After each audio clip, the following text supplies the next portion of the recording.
also noticed too with Ghanaian men, not all here, is that like there's this because they're used to the women needing to depend on them financially.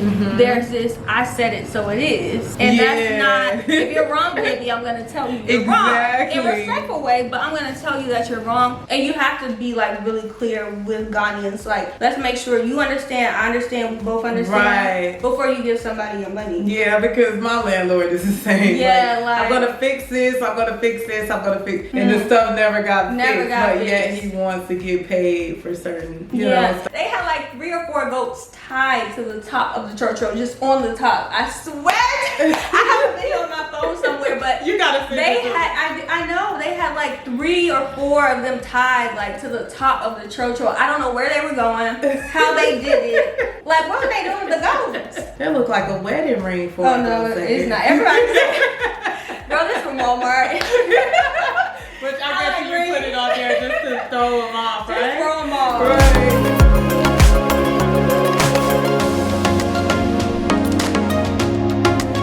Hey you guys, my name is Lala, and as you know, I've been journeying my way through Africa, from East Africa to West Africa, and currently I'm in Ghana, and today I'll be talking to Niadi, and she is from North Carolina. So let you introduce yourself. What brought you to Ghana? Okay, so my name is Niadi, and this trip, what brought me to Ghana was just like a little reset for me. There's been a lot of transition in my life, and Ghana is kind of like my happy place. And then I also have like business touring, so I'm doing stuff for that. Yeah, that's what brought me on this trip. Okay, so is this your first time? This is not. How many times have you been here? So I started coming to Ghana in 2021. Since then, I've been at least like 4 or 5 times within the span of like 2 years, which is wild. Okay, because it's not cheap. Okay, that's wild. But after that first visit, I kind of just fell in love, and I just been coming back and back and back.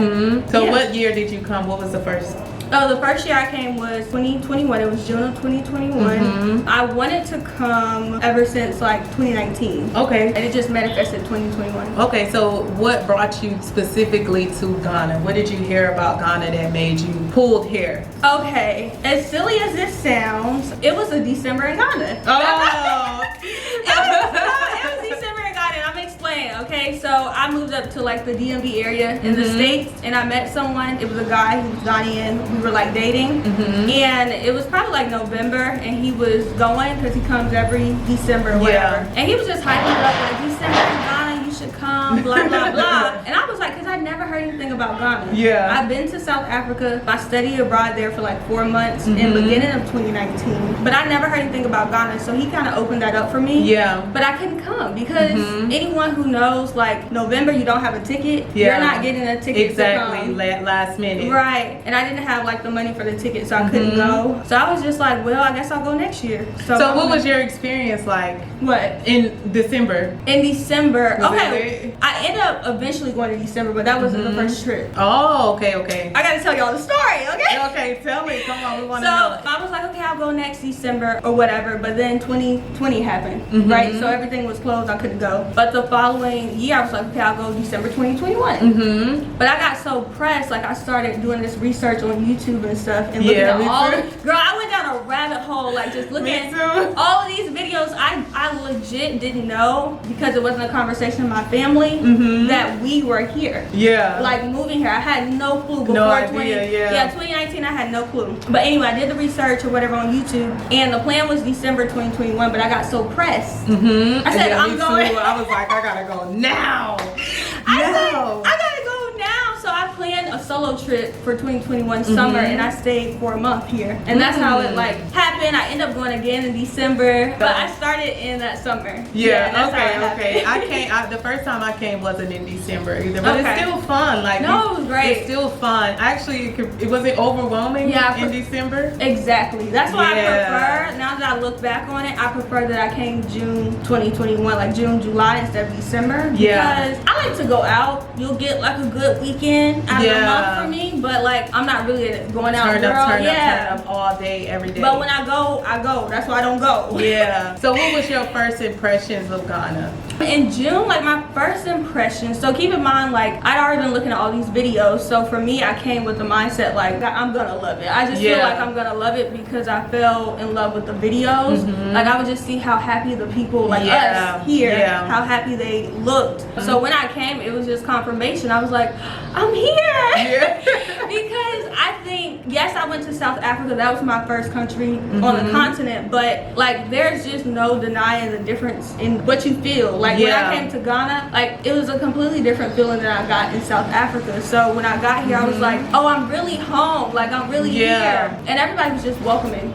I think that's what like surprised me most. Like, so what is the differences between South Africa and Ghana? Like the environment, the people, Yeah, girl. So like I was saying before, I think South Africa can be for some folks, but for my personality, I didn't think it was for me. I do want to go back, explore it a bit more at some point now that I'm older. But at that time, there were just a bunch of white people. In my mind, when I was coming to Africa, I was like leaving that environment. And I was entering an environment where I was a majority, where I would only see my people. Not that I have anything against white folk, but yeah, that's what it was for me. That was one of the major things. And then also for me, the history is very similar to the States with apartheid and everything. And we did like a lot of like going to the Nelson Mandela where he was jailed and all these things. So it was just too much similarity to the US for my liking. And I felt like if I wanted that, I could have just stayed in the America, States. Right. So what is it that you prefer in Ghana? I think for Ghana, I just feel like I belong. It's really simple. You know? Like I just feel like I belong here. I'm an energy type of person. You know what I mean? And I don't think God makes mistakes. So there's a reason I felt the way I felt when I was in South Africa versus Ghana specifically. So yeah, I think that's one of the major things. And it was the people, how welcoming they are, the food. Girl, the food. I always leave with a glow because I'm eating correctly. What kind of foods do you like here in Ghana? See, I don't eat meat, but the thing I did have to open myself up to when I came was like fish. Because I couldn't survive. Ghanaians, Africans in general love their meat. So I love red. I love red with plantains. I love their fried rice. The first trip, I could become a Banku because I was eating Banku like nobody else. I eat so much damn tilapia. Oh I swear I would turn into a tilapia. And jollof rice. Oh my God. So what about dating? Have you dated a good man? And what are they like? Okay, so dating here, I thought that maybe I could date here. I'm not gonna lie, I did go on a date while I was here, especially my last trip. But for me, this is just for me in my house. I don't know, it's just something about like, and it could be I wasn't meeting the right ones, but it's just the cultural differences for me. Like I appreciate them as like, you my brother, I'm your sister. But as far as dating, like I don't know, especially being that there is like, and that's why I said maybe I wasn't meeting the right ones, but the ones I met like didn't have a lot of money. Not that I'm the type of girl who like, you gotta have this, that, you know, whatever. Yeah, but they feel like, you know, it's either a survival. Do you feel like they either looking for survival from you or that when they have a lot of money that they have a lot of women? I haven't dated a Ghanaian who has a lot of money because I didn't even date much when I came. I just wanted like one or two because like my focus was I was trying to like reconnect stuff. Like I didn't really think about dating. But I did try, and for me it was like you're expecting me to pay for things, and I'm just I was like, for me, I get it because we are coming like with the money, and then they have like the ideas and they know how to navigate. But for me as a woman, I feel like that would birth resentment, and I don't want that. So it's like reversing the natural order. I'm just like they're manly. Don't get me wrong, they're manly, but I feel like money plays a role in like not how power dynamic. Exactly, and you might not want to admit that, but over time, I definitely think it is something to say about that. So for me, and that's why I said I love when you said in the other video, like traveling teaches you a lot about yourself. It does. I learned that because because I used to think that I could date like born here African. No, and I don't think. I decided that it has to be. I still want to date like someone of African descent, but maybe travel, live in America. Right. No shade, no shade. Right. So that's my experience dating here. I actually don't really look to dating here. I actually have my dating experiences in the States. So. Yeah. I'm looking to date now just because I've been in Africa almost now for 2 years. Exactly. You know, and I do want to have more children, but it's hard. Like when I look at some of these women in these, you know, like the power dynamic, like, you know, it seems that part. Yeah, like I seen a husband like cheated on his wife with a maid, a young maid, you know, and the wife is at home, and because she does not have any independence, any autonomy, like she has to stay in this situation, in this toxic.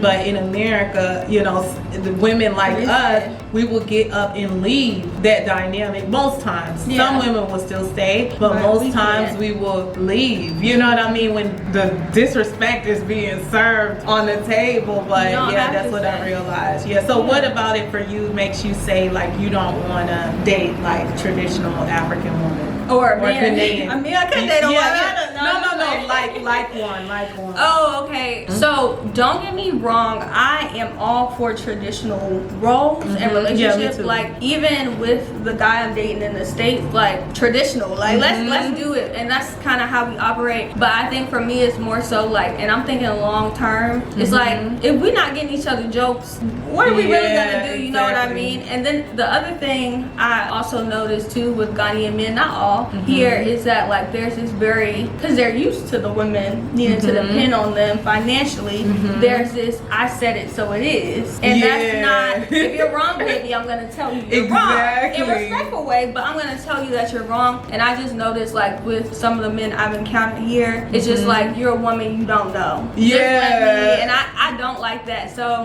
I think there's balance, and I think that's why they sometimes with us coming from America, we kind of shake them up a bit because we don't need their money. You know what I mean? So what is your favorite thing about Ghana and your least favorite? My favorite thing about Ghana, I would say it's kind of selfish, but I think for me it's like the peace that I feel when I'm here, and I just feel like free, like to just be whatever that looks like for me when I come. And I think I say this all the time, like when I'm here I feel like I'm in a movie. Like am I really here in Africa? In Ghana? Like just walking about freely. And I think too the safety that I feel, telling my friend like it's so true that you fear what you don't know. So the first visit, like of course like I could be scared, I could be anxious, but I still do, like you, I like a challenge. If something scares me or like I feel uneasy, like even with the video recording, I'm gonna do it because I know it's gonna push me.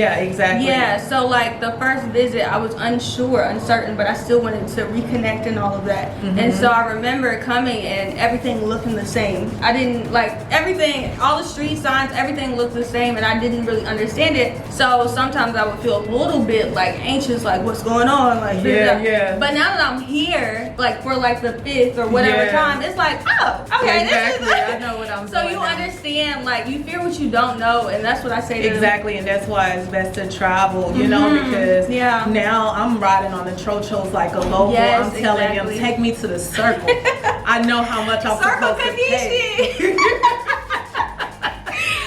Circle. How do they pronounce Circle Kanishi. Oh my gosh, that trocho life. Right, take me to the barrier. Like I know where I'm going and I know how much I'm supposed to. So it's once such a beautiful thing. Yeah, you gotta really expose yourself to that fear, because I had a level of social anxiety, and Ghana is really like healing that, because this is a social environment. You have to be social to survive. Yeah, so what's next? Do you see yourself living in Ghana overall? That's a great question. Oh, that's such a good question. Okay, so when I first started this journey, when I first came, it was immediately like, oh no, I'm living in Ghana. Selling I don't want to be attached to nothing in the States. I'm living in Ghana. Right. But as I continue to visit, as like things change in my life, as people get older, as I'm evolving, like my hope for Africa has kind of changed a bit, right? Yeah. So it's like still same love for Ghana, for Africa, but for me it's like I don't see myself like just coming and never going back. You know, and I know you're able to do that, but for me it's like I have to go back and forth. That's what I feel. This world has global opportunities, so you don't have to come here and stay here unless you feel like that's your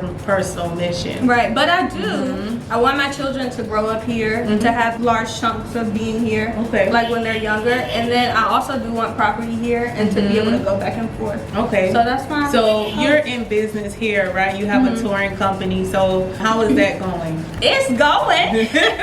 It's a going. So let me stop. So we launched it. I actually started off after that first trip. I actually started off with clothing.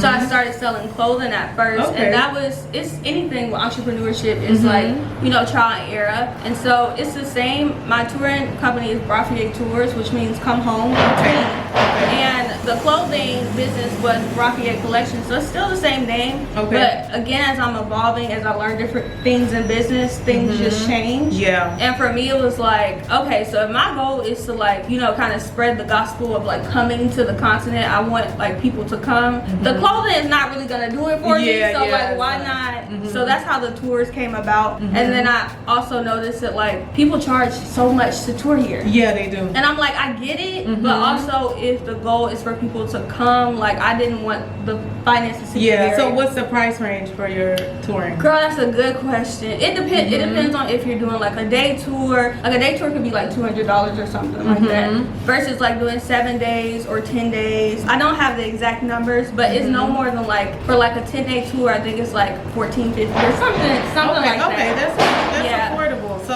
super affordable. If someone wanted to start their own touring business, what are the steps they take to do that? With any business, I feel like you just gotta start, because the goal is to eventually get registered. But what I learned from my business with the clothing is I did all this registration and then like I was losing money. So I don't want to register until like I have enough to go. It's gonna be promising. And we've gotten tours. Like we launched in March for the tours. We've gotten at least like 3, and then we have a December tour plan, so we're filling those seats.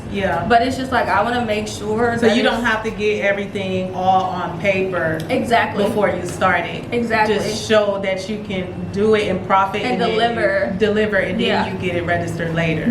Don't play about. That's the thing too. Like I think people trust me because of YouTube videos, and like I'm very consistent with that. And then like I don't play about people's money. Like if somebody's giving me their money, I want to make sure that it is what I'm saying. Okay, so you gain a trusted clientele. And I think I've been doing, because even some of the people who supported the clothing, they're like interested in the tours. If I could do anything differently with like my whole entrepreneurship journey, I would build my YouTube first and then start the business. So don't even think about any type of business until I build the trust with my audience, and then I go ahead and launch some kind of business, because I did it kind of backwards with the clothing. And so it was like, who are you launching your business to? You don't have no audience. Like, where is it going? But the clothing, it taught me a lot. I was like spending more than like what I was making. So I was like, okay. I think it was like a friend here, like in my last trip, he was like, well, why don't you just do the tours? And after I journaled, prayed on it and everything, oh, okay, because I didn't want to do the tours at first. I was like, tours? So you say the tours are pretty profitable, even with the lower rate? The lower rate of people coming? No, like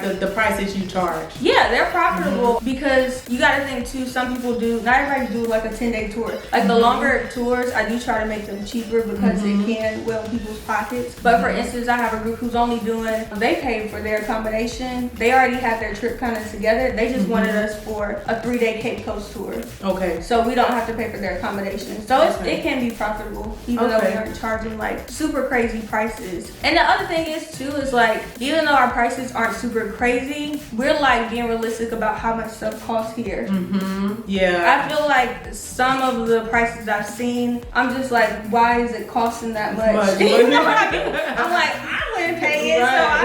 So but it also too, it depends on like what a person wants. Do you want luxurious like place to stay, or are you a solo traveler? You don't mind doing hostels? Something hostel, you know, like just hostel, guest houses. simple, Yeah. So we give them that option. There's like a Google form they fill out. They tell us their preferences, and then we go from there. So what's the? I know I'm asking you off top, but No, it's fine. what type of businesses do you think would be profitable in Ghana? In Ghana, I think a touring company for sure, and I don't think you can have too many tour guides. I feel like the people that I speak to, my personality, the things that I desire, might be completely different from the people you can speak to. Yeah. You know what I mean? And then also, I've seen like bathroom here. If you have the money or whatever the case, like if you're, let's say you're going to like the Eastern region, it's hard to find a bathroom that's like with running water. Maybe that's like a government thing. I don't know. That's probably a government thing. But like something like that, a rental car business, if you have the money, that could be profitable. Yeah. Chotros, I know they make bank. Yeah. I know they make If you buy you a good trotro, figure that out. I don't know the legal. Friend, she started a taxi business in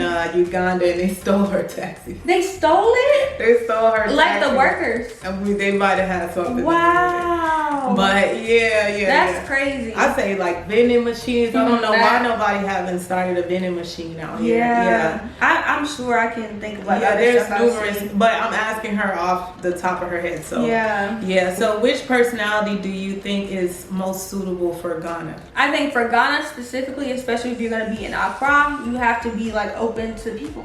Yeah. It's hella people. Especially during like those holiday seasons. You gotta be open to that. Honestly, this is not just Ghana, but like you gotta come like with an open mindset. Yeah. You cannot come here thinking this is the States. Yeah. You can't come here thinking that people are gonna do what we do in the States. Like it's a complete, like there are brothers and sisters, but it's a different culture. Like we're coming back to repatriate. We're coming back to assimilate. We're not here to dictate their culture. Like we're coming to assimilate, just like they would have to do if they were coming to the States. So I would say like if you want to make the move, you have to be open-minded and you gotta come. That's what I thought.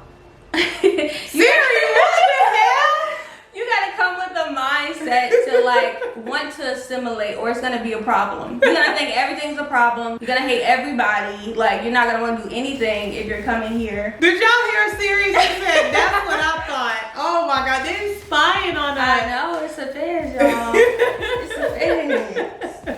But yeah. Okay. So biggest culture shock, and what's like the craziest thing you've seen? Oh my gosh, wait. In Ghana, anything is possible. Let me just say that, okay? I think for me, it was my last 3-month extended stay. I was in the church room.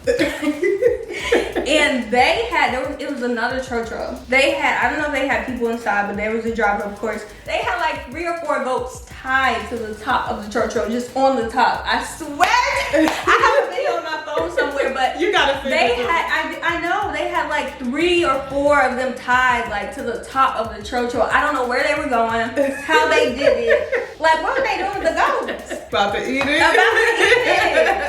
So there's that, and then also I've seen like people on those little motorbikes carry couches, beds, the types of things they can get on those little motorbikes is crazy. Anything is possible. Yeah. Culture shock, like the biggest culture shock, I think for me is probably like you have to be like super clear, or like I don't know, like for instance, let me just, a realistic example, like the landlord for our 3-month extended stay that I just got off from, he like, how do I say this? After he got our money, he did whatever he wanted to do with the apartment. Like we were supposed to have like free Wi-Fi. He didn't give us like the Wi-Fi. And granted, like we paid in cities. We had a Ghanaian friend do it for us, so we paid in cities. When we got here, he thought we were gonna pay a different price. But it's like he accepted the price, and then after he got our money, he just started doing all types of stuff. Right? So it's just like with apartments and stuff, you just have to be very cautious. Yeah. And you have to be like really clear with Ghanaians. Like, let's make sure you understand, I understand, we both understand before you give somebody your money. Yeah, because my landlord is the same. Yeah, I'm gonna fix this, I'm gonna fix this, I'm gonna fix and the stuff never got fixed. But yet he wants to get paid for certain you know stuff. And so that makes me think about actually another one, food. You know how in the States, like they bring you the wrong thing, or you don't like your food, you can exchange. Whatever you get here, baby, you're paying for it. As is. It just is. But even if they make a mistake, It's Right, just it's yours. yours. And nobody has an issue with it except for us coming from the outside. And I'm just like, because I don't eat meat, and this woman, it was in Kumasi, she brought me egg roll with like meat in it, and I bit into it, and I was like, I said baby, like, and she's just looking at me, look at her, and I'm just like,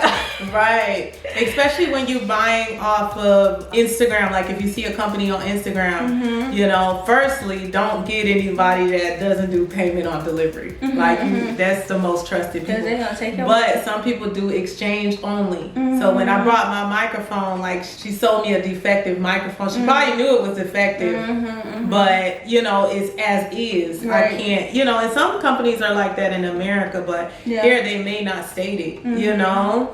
So everything is as is. They be trying to get their bag. Right. By any means. And I'm just like, So you feel like they hustlers? They're definitely hustlers out here. I mean, of course not everybody is like out to deceive you, so don't come here thinking that. But there are some really good people here. But there are some people who will try to deceive you. There are some people who just want your money. Like that landlord of that apartment, he was terrible. Yeah. He was so bad, and I'm just like, we literally don't give you any problems. We barely here because we're going to get our content. We're barely at the apartment. Exactly. So I just didn't understand why he was so evil. And I was like, God is not going to bless you.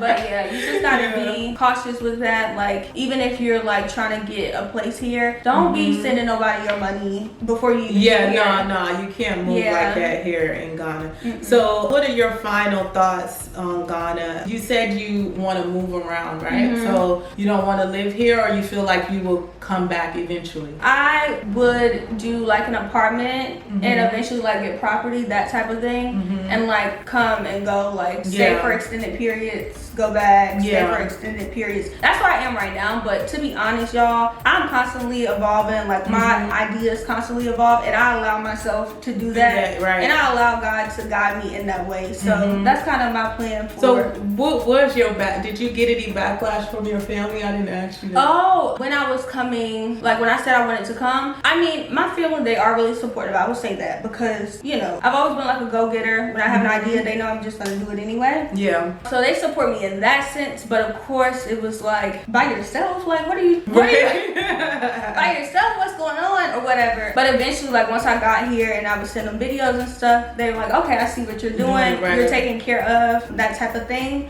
But as I kept going, it's like, okay, the first time was cool, but why you still going? Like, you got a man over there? Like, and I'm just like, no, I'm just following my joy, I'm following my bliss, that type of thing. But they understand now. They see like what I'm doing with the tours. They see how happy I am when I'm here, and they even want to eventually be able to come. But for them, we're working through like the finances type of thing. So how have the locals embraced you? The locals, that's the thing too. I feel like the locals have really taken me in. I actually have a lot of like Ghanaian friends here. They're mostly males. I'm about to say, they're mostly males, but I actually just met on this trip 2 really great females. But my experience with the females, not these 2, but before, they want you to pay for stuff when you go out, and I'm not That's paying. the second time that I've heard that. I'm not paying for your stuff. Girl, you better go. Like I had my roommate, the last trip, she had like a bunch of female Ghanaian friends, and we all went out, and we were going to somebody else's birthday thing. They invited us, we were going. And the person was gonna pay for the bill, but the girls, they expected like my friend to pay for their part. And I was just like, girl, no. So no, I don't really, not a lot of the females, but I did meet 2 really dope girls this time, but mostly the males. So how are the guys treating you? They treat me, I mean, well, I feel like they understand the power of women. They understand like we're queens, and they treat us as like such. queens, right? And that's what I would say about like Ghanaians, because that's what I can speak on, versus like, you know, men in the States. It's like they understand that we are women. You know what I mean? mean? Yeah. Like, they treat us as we should be treated. Yeah, I remember when I left New York and just a rude awakening. I mean, in Africa overall, I think men treat women mostly like that. So when it was like a huge difference leaving America to come here, because I remember I was struggling with like 3 or 4 my whole life on my back, and the Uber, he couldn't help me because they couldn't stop in the airport. They have to keep driving at the drop off. So the guy, I asked one of the guys, he wasn't doing anything, and I'm like, can you help me? And he was like, oh, see, that pisses, I'm like, girl, bye, I'm not gonna help you. And I was just like, damn, this is why I'm leaving this. Yeah, this is why I'm leaving now. Like, I'm like, because a guy's like this. Yeah. Not every guy is like that, but for the most part, it's like, why should I help you? Who cares if you're a woman? And it's like, you know? it's in our community too. That's what like makes me upset, because I just feel like whether you find me attractive or not, you're my brother, I'm your sister. Right, like, it shouldn't be about attraction. Exactly. Like, I just feel like we should take care of each other, and that's one thing that irritates me about men in the States. Not all, of course. I don't want to ever say all, but like that resonates for sure. So that's like the biggest difference. Yeah. So what do you think about the war in America against men and women? I know we just briefly talked about it, but girl, is this like a good escape from that? Yes and no. I would say, first of all, I'm sick of the war between men and women. That's a 1, 2, and 3, because where are we going and we all hate each other. Right. But I think, depending on who you are, I guess this could be a good escape from that here, because they really know how to treat women if you find the right person. But even like in the States, I feel like a lot of it has to do, that's crazy, I was just having this conversation. A lot of it has to do with healing on both sides. I feel like I'm glad that we're here, we're getting to learn who we are, but a lot of us, we don't know who we are, and that's why this conversation is even being had, like roles and what you bring in and blah blah blah. But like, I've been able to connect with someone who like understands me in a beautiful way, and like believes also in like those roles and stuff like exactly. So I think it could be a good escape, but I think in the States we got some healing to do. Yeah, we do. So no matter where you go, the passport bros or you know, the passport girls, like no matter where you go, like you still gonna run from you if you don't deal with the inner hurt and the inner demons that we deal with. Yeah, so and a lot of people don't even realize like there's healing that needs to be done. Right. That's the scary part. And you listening to these people on YouTube on podcasts, it's so crazy. It's just happening because you hear them like saying the same exact thing that this person said in the podcast. But not the last person. That looked like a wedding ring for Oh no, it's not. Everybody girl, this from Walmart. Which I guess you put it on there just to throw them off, right? Just throw them off. Right. But I just think it's healing that needs to be done, and we need to understand who we are. Yeah. Because there's no way we'll be, like, men will be talking about women, like the people who carry your babies. You would not be talking about us like that or cheating us like that if you understood who you were. Yeah. And by the same thing with women, so I don't know. Yeah. So Africa isn't an escape, neither is Asia, Europe, anywhere in the world until you deal with yourself. So what are some final words you have for my viewers if they plan on making a trip here to Ghana or Africa? Anywhere? Well, first of all, book Brafier Tours. That's number 1. Our Instagram is Brafier Tours. But no, seriously, I would say, especially if you're planning on like moving, just like we talked about before, I think that we all feel the call. That's why we come. But people's route to get here can be different, right? Yeah. So it is not in your ability right now to up and move, especially if you have children. Yeah. Then maybe you shouldn't do that off rip. Maybe you should take a couple trips and come up with your plan and see if you actually even want to be here, because you could come and you actually might not like it. Yeah. So I would say go at your own pace. Don't let anybody rush you, and do it your way. Don't let anybody shame you about the way that you're going about it, because they don't know your financial situation and they don't pay your bills. Okay. Right. But yeah, I would say take that leap of faith. Like, even if you feel the fear, just go ahead and do it anyway. And once you get here, you'll realize there's nothing to fear. It's only love. You know what I mean? Exactly. So yes, thank you for coming on my channel. Thank you for having me. And if the people want to to find you, where can they find you? What's your handle? Yeah, so my Instagram is Mighty Intellectual, and then the tour page I mentioned is Brockie Tours. My YouTube channel is also Mighty Intellectual. Okay, there you have it. Yes. Thank you. One love. And you guys, you heard her final words. If you want to take this journey to Africa, it should be a personal decision, but put the steps in place that you need to come here and for it to be a successful journey. So if you guys like this content, make sure you comment, like, share, subscribe, and follow her on her handles. And what's your YouTube again? It's Mighty Intellectual. Mighty Intellectual. So thank you for coming, and you guys, thank you for watching. One love. Yay. Bye. Bye.